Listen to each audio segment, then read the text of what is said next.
बिबरकतिही इन्नल्लाह व मलाइकतहु युसल्लूना अलन नबी या अय्युहल्लज़ीना आमनू सल्लू अलैहि व सल्लिमू तस्लीमा। बावजूद पढ़े अस्सलातु वस्सलामु अलैका या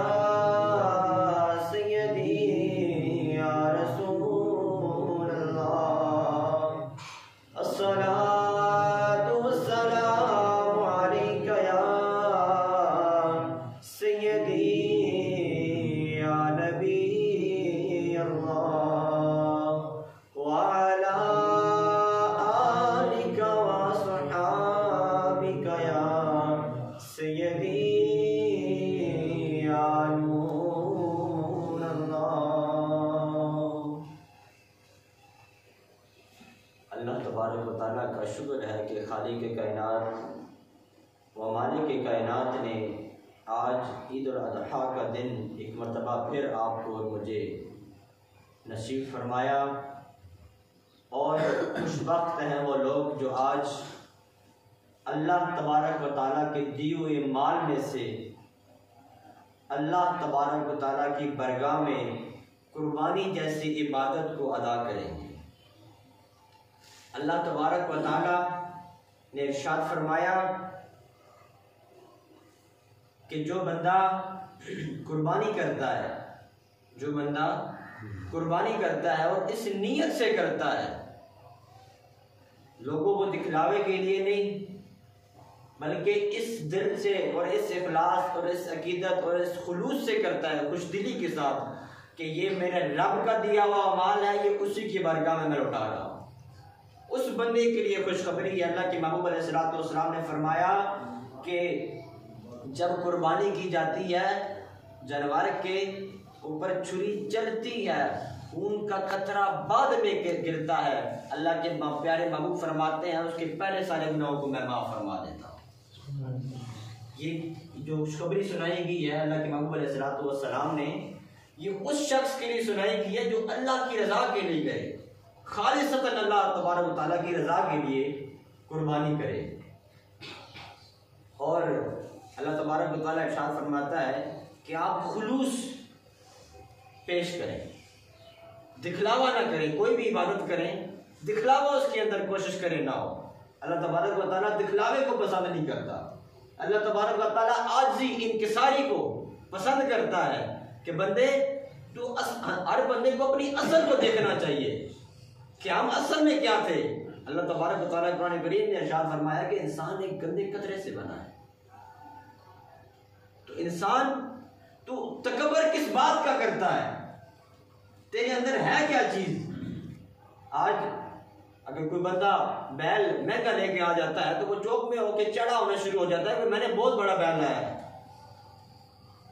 उस बंदे को समझाना चाहिए भाई अगर बैल के अंदर खूबसूरती है तो आया खूबसूरती तुमने इसके अंदर पैदा की है, खालिक के कायनात ने पैदा की है। अगर उसकी आंखें खूबसूरत हैं तो खूबसूरती तूने पैदा की है या खालिक के कायनात व मालिक के कायनात ने पैदा की है। अगर उसका जिस्मानियत में खूबसूरती आ रही है, आला और अरफा हो रहा है, तो उसको पैदा करने वाला तू नहीं है बल्कि खालिक के कायनात और मालिक के कायनात। अगर ऐसा है खूबसूरती पैदा करने वाला भी मालिक के कायनात और खालिक के कायनात है, तो फिर इंसान तू किस वजह से अकड़ रहा है। माल उसी का है, उसी की तरफ लुटाया जा रहा है, तो इंसान तू किस चीज पर अकड़ कर रहा है। तो हमें जितना हो सके खुशदिली के साथ और कुर्बानी करके, असल कुर्बानी है क्या, ईद है क्या।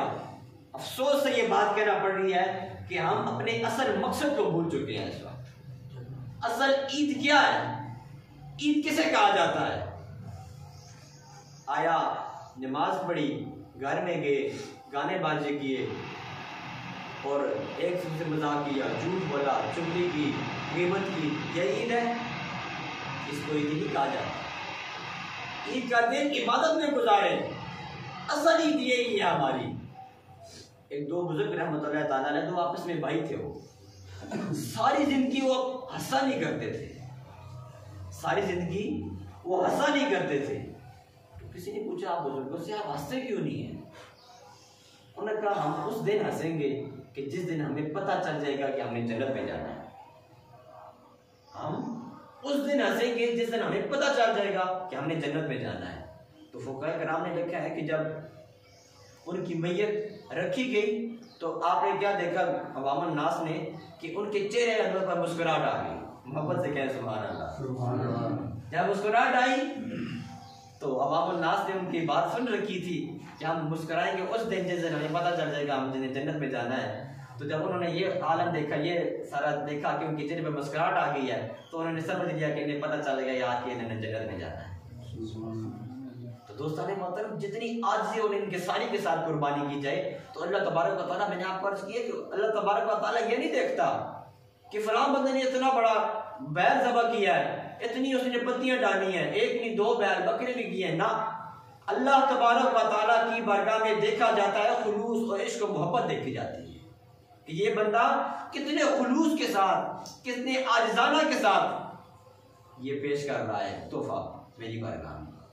ना कि ये देखा जाता है कि फलां बंदे ने बैल दिया है जिसका कबूल हो गया। कबूल होने में आ जाए तो शाह अब्दुल हकीम रहमतुल्लाह ताला अलैह के आका अलैहिस्सलातु वस्सलाम चन्ने भी कबूल कर लिया करते हैं। आप एक मरतबा, ये नहीं समझाने के लिए याद कर रहा हूँ, मिलाद मुस्तफ़ा का मौका था, तो आपने क्या किया कि हर साल आप मिलाद मुस्तफ़ा मनाया करते थे। मोहब्बत से कहें सुभान अल्लाह। ये आपका सुभान अल्लाह कहना भी रहेगा नहीं जाता। जो बंदा एक मतलब सुभान अल्लाह कहता है, अल्लाह तबारक व तआला के प्यारे महबूब अलैहिस्सलातु वस्सलाम जन्नत में उसका एक दरख्त लगा देते हैं। मोहब्बत से कहें सुभान अल्लाह। तो आपने फरमाया कि जो बंदा सुभान अल्लाह की, अभी ये है इतनी एक छोटा सा अमल, हमारा इस्लाम देखिए कितनी काम कितना छोटा सा है और स्वाब कितना है। नमाज देखें 5 है, स्वाब कितना है 50 का है। लेकिन अफसोस से हम फिर भी ऐसे अहमियत नहीं देते। अजान हो रही होती है, हम अपने काम में मशगूल होते हैं। तो कहने का मकसद ये है कि अल्लाह तबारक व तआला की बारगाह में खुलूस मोहब्बत देखा जाता है। फरमाया गया कि जो बंदा तकरीबन अगर थोड़ा सा खुलूस पेश करता है, यानी आपको समझाने के लिए अगर आज कर दूँ कि 10% खुलूस पेश करता है तो अल्लाह तबारक व तआला कहता है मैं उससे उसका डबल उसका अजर अता फरमा देता। अगर वो उससे भी ज़्यादा खुलूस पेश करता है तो फरमाया उसको 70 गुना अता कर दिया जाता है। तो फरमाया अगर उससे भी कुछ ज़्यादा खुलूस पेश करता है तो मालिक कायनात अता फरमाता है तो हम फिर उसका हिसाब नहीं लगाते बल्कि बेहिसाब उसको अता फरमा देते हैं। उसको बेहिसाब अता फरमा देते हैं। 10 गुना किया और उतना उससे डबल अजर मिला। फरमाया अगर कुछ 70 गुना ज़्यादा इससे करता है तो अगर इससे भी ऊपर करता है फरमाया फिर हिसाब नहीं होगा, मेरी उसकी नेमतों के ऊपर एक निछावर हो जाएगा। जिस तरह अल्लाह तबारक व तआला कुरान करीम में इरशाद फरमाया जन्नातिन तजरी मिन तहतिहा अल-अनहार, फिर होगा क्या, अल्लाह तबारक व तआला उस बंदे को जन्नत अता फरमाएगा। अल्लाह ने फरमाया या रसूल अल्लाह तबारक व तआला, या अल्लाह वो जन्नत कैसी होगी? फरमाया जन्नातिन तजरी मिन तहतिहा अल-अनहार, फरमाया वो जन्नत ऐसी होगी जिसके नीचे नहरें बह रही हों और खालिदीन फीहा, सिर्फ ये नहीं कि बहनी होंगी रुक देंगी या खत्म होंगी, फरमाया नहीं, ताकीद लगा के फरमाया खालिदीन फीहा, हमेशा हमेशा के लिए बहने वाली होंगी। तो जब बंदा खुलूस के साथ इस यकीन इस इखलास के साथ बंदा कुर्बानी करे कि या अल्लाह ये तेरा ही दिया हुआ माल है, तेरी बरगाह में लौटा रहा हूँ, फिर होता क्या है, फिर अल्लाह के महबूब अलैहिस्सलातु वस्सलाम ने ऐसे लोगों के लिए इरशाद फरमाया कि खून का कतरा बाद में गिरता है, मैं उस बंदे के पहले और आखिरी यानी पहले के और बाद वाले तमाम गुनाहों को माफ़ फरमा दूँ। तो क्योंकि हमारी कुर्बानी का जो सिलसिला है इसमें बहुत अहम मसाइल है, इसमें बहुत अहम मसाइल है कि जो हम उनकी तरफ हमारी तवज्जो नहीं होती। तो छोटे छोटे मसाइल होते हैं जिसकी वजह से हमें लाइल्मी होती है। एक तो बात ये हमारे अंदर ये कमज़ोरी है कि हम खुद मसाइल सीखते नहीं, यानी खुद इल्म हासिल नहीं करते। दूसरा ये है कि जो इल्म हासिल किया होता है उलमाए कराम उनके पास बैठते भी नहीं, ये हमारे अंदर बहुत बड़ी कमज़ोरी है। अगर कोई पूछ ले, पूछने को हम अपने आप को एक शर्म महसूस करते हैं। याद रखिए दीन में कोई शर्म नहीं। जो बंदा शर्म महसूस करता है वो फिर चलते चलते गड़े में गिर जाता है। जब गड़े में गिर जाता है फिर किया करता सारा जो है वो ख़त्म हो जाता है। सारा कुछ अमाल भी, जितने भी इंसान, अल्लाह तबारक व तआला की कुर्बानी भी जैसी अब ये नेमत है, इसमें एक छोटा सा मसला ध्यान में रख लें। अक्सर लोगों का ये समझ नहीं होती उनको। मिसाल के तौर पर छोटा जैसा एक मसला है कि 7 बंदे हैं एक महल के अंदर, 7 बंदे हैं। तो मिसाल के तौर पर कोई बंदा अपने बेटे की तरफ से कुर्बानी कर रहा है, या अपनी बेटी की तरफ से, या अपनी जोजा की तरफ से कुर्बानी कर रहा है, तो याद रखें इसमें ये बहुत ज़रूरी मसला है कि जिस बंदे की तरफ से जो बंदा कुर्बानी कर रहा है उसको पता होना ज़रूरी है, उसके इल्म में ये होना ज़रूरी है कि मेरी तरफ से कुर्बानी की जा रही है। अगर उस बंदे को पता नहीं होगा, उस बंदे की कुर्बानी ना होने की वजह से जो 6 बंदे हैं उनकी भी कुर्बानी नहीं होगी। और इससे भी अहम मसला, मिसाल के तौर पर फी ज़माना आप देखते हैं कि महंगाई है काफ़ी, तो हर बंदा ये कहता है कि जी हमारे 6 बंदे पूरे हो गए हैं, फलां बंदा मालदार है, पैसे वाला है, उसके पास चले जाते हैं खान साहब, मलिक साहब, कोई भी वगैरह वगैरह, तो आप ऐसा करें हमारे साथ एक पत्ती डाल, हमारे पास एक पत्ती कम है, तो आप ऐसा करें इसमें एक पत्ती डाल दें। वो कहते हैं जी ठीक है, हमने बकरे तो वैसे 2-3 लिए हुए हैं, तो चले एक इसमें हिस्सा डाल देते हैं ताकि बड़ा गोश्त भी आ जाएगा, इससे हम जो है कबाब वगैरह यानी गोश्त की नियत कर रहे हैं। तो याद रखिए जो बंदा, एक बंदा भी गोश्त की अगर नियत कर लेगा, उस एक बंदे की वजह से सबकी कुर्बानी नहीं है। इस मसले को आसान करने के लिए मैं आपकी बारगाह में एक मिसाल पेश करता हूँ कि एक मछली पूरे तालाब को गंदा कर देती, एक मछली पूरे तालाब को गंदा कर देती, तो बस एक बंदे की नियत क्यों कि वो एक कुर्बानी कुल का एक जुज़ है। पूरी 6-7 बंदों की जो पत्तियाँ होंगी वो एक अज्जा है, 7 अज्जा होंगे, 7 अज्जा करके कुर्बानी बनता है। अगर एक अज्जा भी नियत ऐसी होगी तो वो एक मछली पूरी तरह हो जाना है। बस एक बंदे की नियत की वजह से 6 बंदे होंगे, बेशक उनकी दुरुस्त नियत हो, सब की कुर्बानी है। ये छोटे छोटे मसाइल हैं जिसकी वजह से हमें आगे सब कुछ करके कुर्बानी भी करें, इतना यानी असियत भी जवान को संभालना हो दौर में आसान काम नहीं होता। तो इतना करने के रियासत करने के बावजूद भी आपने जिस तरह क्या मिले कि एक हमारी छोटी सी गलती से सारी ज़िंदगी के लिए इंसान का अफसोस रहता है कि छोटे छोटे मसाइल होते हैं, इनको अपनी नज़र में रखा करें। और आज के दिन का ये मसला बहुत ही आप नशीन कर दें कि गोश्त के बारे में ये कहा जाता है कि सवाल कि गाय वगैरह में शिरकत की गोश्त की तकसीम के बारे में क्या मसला है। तो याद रखिए कुर्बानी के गोश्त के वज़न इसका करना ज़रूरी है, इसका वज़न करना बहुत ज़रूरी है। अगर आप ऐसा कह दें मिसाल के तौर पर कि बस हिसाब से लगा देते हैं जी हर बंदे को आ जाएगा, कोई मदद राम नहीं कर रहा, ऐसा करने से ऐसा करना इसमें शरीर ने मना किया कराम ने यानी आप बेशक की नियत भी कर लें कि सबको बराबर बराबर आ जाएगा, तकसीम भी करेंगे, फिर भी हमारे कराम ने और शुक्र कराम ने फरमाया है ऐसा अमल नहीं करना है। फिर ऐसा अमल करेगा तो उसकी कुर्बानी मौजूद हो जाएगी, कुर्बानी मौजूद हो जाएगी। और ऐसा अगर आप करना ही चाहते हैं तो वज़न करने की मुश्किल है कि बंदा नहीं पैदा होता या और कोई मसला होता है, और हमारे कराम ने इसका हाल भी हाल ये है कि ज़िबा के बाद उस गाय का सारा गोश्त एक ऐसे बालिग मुसलमान को हिबा कर दिया, सारा गोश्त इकट्ठा करके एक बालिग मुसलमान की दोनों शर्त ताकीद लगाई गई है। तो बालिग भी पता हो, बालिग बलूगत भी उसके अंदर हो, ये शर्त भी हो, और मुसलमान होना भी शर्त है। ये गैर मुस्लिम को आप शामिल कर दी, और याद रखिए गैर मुस्लिम अगर इसके अंदर शामिल हो जाएगा उसकी भी कुर्बानी नहीं हो। क्यों? जब अल्लाह इस्लाम में दाखिल होता है तब ये अहकाम उस पर लागू होते, जब अहकाम लागू नहीं होते तो फिर कुर्बानी कहाँ से। तो मैं ये अर्ज कर रहा था कि अगर ऐसा अमल करना चाहे तो मुसलमान हो और बालिग हो, नाबालिग बच्चा हो, उसको अगर आप सारा गोश्त उसकी मिल करेंगे तो ये भी अमल दुरुस्त नहीं है। मुसलमान हो, बालिग हो, सारा गोश्त उसकी मिल कर देंगे, इसको हिबा कहते हैं, तोहफा दे, हिबा करके उसके कब्जे में दे दें क्योंकि उसकी मलकियत में आ जाए सारा गोश्त। उसके बाद कुर्बानी में शरीक ना हो। ये बड़ी अहम बात है, इसलिए ये पॉइंट है कि जो बंदा जिसके आप दिल कर रहे हैं बंदा होता है, कहते हैं जी 7 बंदे हैं, उन्हीं 7 में से एक बंदे की मेल कर देते हैं। ये भी शर्त है इसमें कि जो बंदा जिसकी आप मलकीत करेंगे, मालिक बनाएंगे जिसको, वो उस कुर्बानी के अंदर शामिल ना हो, उससे अलग बंदा हो। तो शर्त क्या है? नंबर 1 तवज्जो इधर रखिए। नंबर 1 क्या है? ये अहम मसले की तवज्जो की। नंबर 1 क्या है कि वो मुसलमान हो। नंबर 2 ये है कि वो बालिग हो। ये दोनों अमल करके उस बंदे के मिल्क में कर देंगे, उसको हिब्बा कर देंगे। जब उसको हिब्बा कर दिया जाएगा तो उसके बाद अब वो अंदाजे के साथ सबको तकसीम कर सकते हैं। क्यों?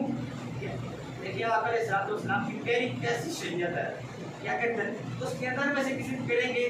सही बात है, इंसान लालची है, वो अपने लिए ज़्यादा निकालेगा या कम निकालेगा, वो बेशक है मैं इंसाफ करूँगा। लेकिन इंसान ये ऐसे मौके होते हैं कि इंसान जो शैतान वसवसे देता है कि ये फलां जो अपने को नहीं मिलता, किसी दोस्त को मिलते ज़्यादा मिलते, लेकिन इंसान की शैतान के वसवसे से बचने के लिए शरीयत ने क्या हुक्म लगाया है कि ऐसा बंदा हो उसके अंदर शामिल हो जो उसकी कुर्बानी के अंदर शामिल ना हुआ हो।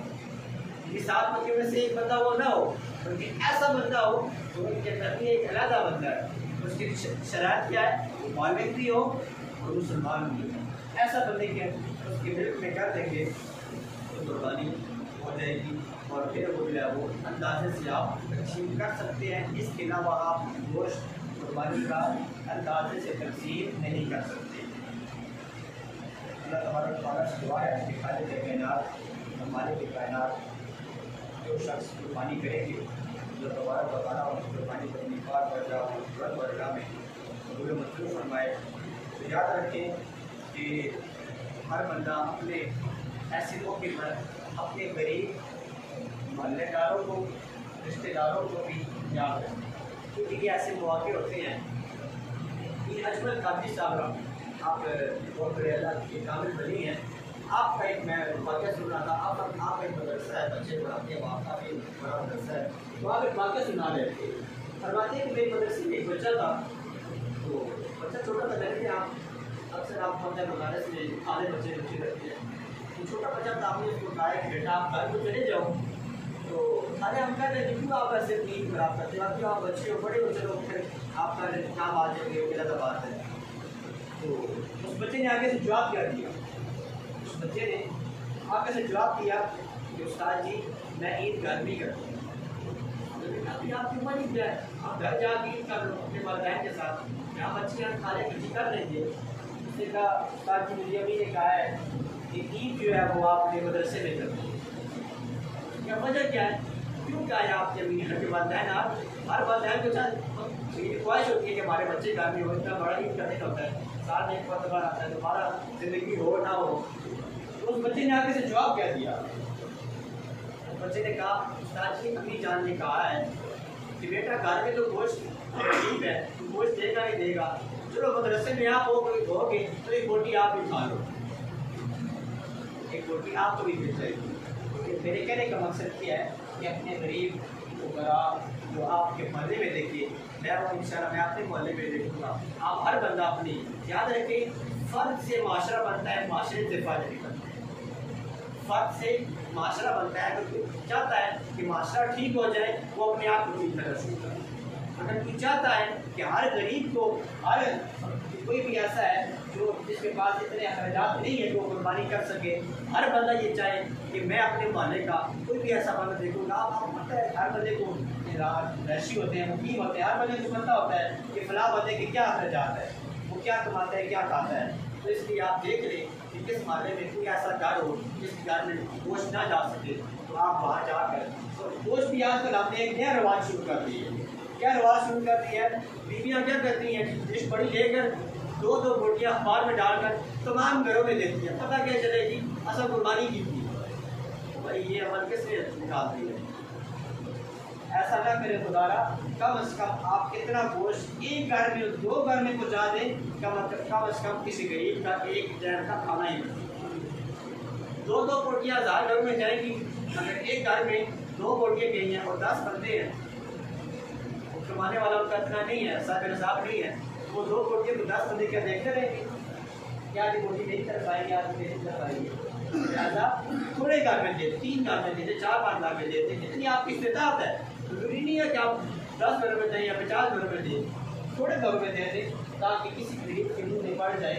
उसकी मुँह से निकली हुई दुआ, कहा गया है कि गरीब की मुँह से निकली हुई दुआ आज तक कर हो सकते हो, उसकी निकली दुआ हो और आपने कोई ऐसा अमल किया, अल्लाह तबारक व तआला अपनी पाक बंदा में कबूल नहीं करता। तो अल्लाह तबारक व तआला आपको जितने भी मैंने मिसाल बयान किए, आपको मुझे इस पर अमल कर रहा हूँ कोशिश करना फरमाए।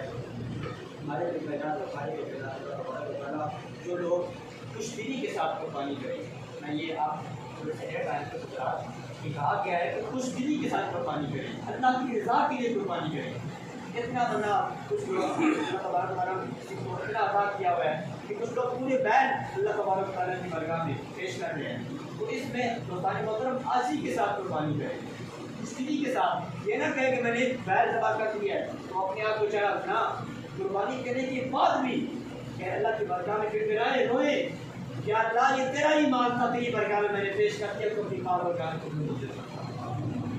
ऐसा बंदा नेक है, उसका वास्ता उसमें वसीला पेश करे, या अल्लाह अपने प्यारे महबूब अलैहिस्सलाम की बदलाए जुल्फों का सदका, अल्लाह तबारक व तआला के प्यारे महबूब अलैहिस्सलाम के बददुआ के चेहरे का सदका, अल्लाह तबारक व तआला मेरे छोटे से तोहफे को अपनी बारगाह में कबूल कर ले। अल्लाह तबारक व तआला जब आपकी आजी इंकिसारी देखेगा तो हमारा ईमान और अकीदा है। अल्लाह तबारक व तआला एक माँ के बच्चे से इतनी मोहब्बत करती है, वो तो 70 माह से ज़्यादा प्यार करती है। तो हमारा ईमान है, हमारा अकीदा है कि अल्लाह तबारक व तआला हमारी कुर्बानी को बनाने के लिए फरमा देगा। तो इसके बाद ईद का तरीका समाप्त फरमा ले। सबसे पहले ईद की नियत करनी, सबसे पहले ईद की नियत करनी है। कि नियत ये है कि मैं नियत करता हूँ 6 तकबीरें ज़ाहिर, 6 तकबीरें ज़ाहिर, पीछे इमाम साहब के मेरा नमाज़ी की तरफ आप पीछे इमाम साहब के मेरा मुफ्ती का मिसाल के तौर पर किसी कोई नियत जबान से नहीं कह सकता, क्या तक कि नियत करके इरादे को कर नियत करके इरादे को करते हैं। अगर आपके दिल में इरादा है कि मैं की तरफ नियत कर रहा हूँ, इतना भी देखिए इस्लाम ने कितनी हमें आसानी दी है। हम पढ़ते नहीं है, देखते नहीं है, पूछते नहीं है। इस्लाम ने कहा है मिसाल के तौर पर तुम पता इतना पढ़ा, किसी को इतना भी नहीं कह सकता, वो इतना कह दे कि उस्तादा ने नियत दी, वो मेरी नियत तो उसकी नमाज हो जाए। इस्लाम कितना है, इतना आला हमारा इस्लाम है। तो इसमें इतनी छूट दी कि आप पढ़ते नहीं, हम उसको रीड नहीं करते, इस्लाम को देखते नहीं है। फिर उसके बाद नियत करने के सबसे पहले क्या करनी है, नियत करनी है। नियत करने के बाद इमाम साहब अल्लाह अकबर कहेंगे, आपको भी तकबीर है, नमाज शुरू करेंगे, अल्लाह अकबर कहेंगे, फिर इमाम साहब सना पढ़ेंगे। सना पढ़ने के बाद 3 तकबीर होगी, हाथ कान तक उठाने हैं, फिर छोड़ देने हैं। इसी तरह 3 तकबीर होगी, दूसरी तकबीर होगी, तीसरी तकबीर होगी, उसके बाद हाथ कान तक उठा के हाथ बांध, फिर इमाम साहब सूरह फातिहा पढ़ेंगे, उसके बाद शुरू कराएंगे, रुकू में जाएंगे, आगे से पूरी रकत पूरी करेंगे, फिर दूसरी रकत के लिए आएंगे, इमाम साहब सूरह फातिहा पढ़ेंगे, साथ सूरज चलाएंगे, फिर सूरज चलाने के बाद आपने के साथ खाली इमाम साहब उठाएंगे, फिर छोड़ देंगे। दूसरी इसी तरह इसी तकबीर करेंगे, फिर अल्लाह को कहते बच्चों तकबीर जब कहेंगे तो आपने रुकू में चला जाना है। फिर इसी तरह नमाज पूरी होगी, इंशाअल्लाह उसके बाद नमाज के बाद खुतबा होगा, आपने खुतबा जो है अपने अदब से बैठ कर निगाह नीचे करके खुतबा सुनना है। फिर उसके बाद इंशाअल्लाह तमाम उम्मत मुस्लिमा के लिए दुआ होगी, दुआ के बाद इंशाअल्लाह सलाम होगा, सलाम के दरमियान सलाम आजाना पेश किया जाएगा। क्योंकि आपको मैंने बताया असल ईद क्या है, असल ईद ये नहीं है ईद बड़ी कुर्बानी की और किसी से झूठ बोला, किसी से चोरी उठाई और असल मजाक किया, गाने बातें लगाई, ये ईद नहीं है। ईद अल्लाह तबारक व तआला की याद में बुलाने को इसको ईद कहा गया है। अल्लाह तबारक व तआला की जितनी नेमतें दी हैं, इस पर मुझे भी अमल करने की तौफीक अता फरमाए और आपको भी इस पर अमल करने की तौफीक अता फरमाए।